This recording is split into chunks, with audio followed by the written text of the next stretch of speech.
ये है शुक्ला सर की class, easiest SSC CGL questions by value putting method. कोई अलजेब्राई की क्वेश्चन नहीं, कोई लॉन्ग कैलकुलेशन नहीं। 10 से 15 सेकंड तब होंगे जब आपका क्वेश्चन कंप्लीट हो जाएगा। देखिए इस प्रकार के question. When an integer n is divided by 7, n को हम 7 से डिवाइड कर रहे हैं, the reminder is 3। What will be the reminder if 6n is divided by 7? n को 7 से डिवाइड करते हैं तो 3 रिमाइंडर रह जाता है। लीजिए, अगर मैं 10 लिख देता हूं और 7 से डिवाइड करता हूं तो रिमाइंडर क्या होगा? 3। तो 6n को कर देता हूं तो 6n इज इक्वल टू 60 और 60 को 7 से डिवाइड कर देते हैं। टेबल तो हम लोगों ने बहुत अच्छे से याद कर रखी है। 7 into 8, 7 8 is 56, so remainder will be 4. So the correct answer is answer 2, which is 4. Moving ahead. और ये CGL का क्वेश्चन है, इस टाइप के क्वेश्चन आते रहते हैं। When an integer n is divided by 8, the remainder is 3.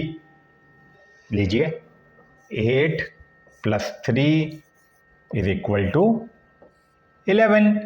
तो 11 को अगर 8 से डिवाइड करेंगे तो रिमाइंडर क्या होगा? 3 ही तो होगा।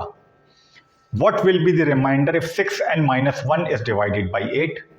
तो 6n minus 1 कितना हो गया?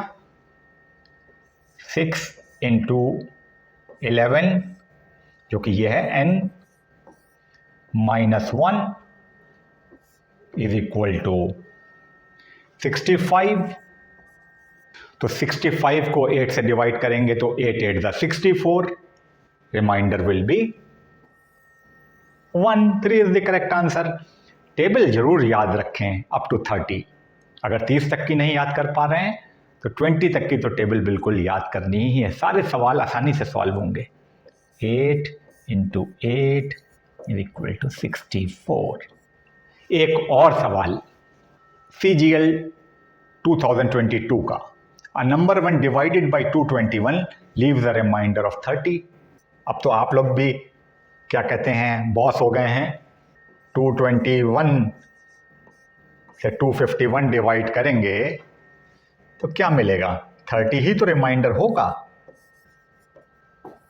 नंबर क्या हो गया? 251।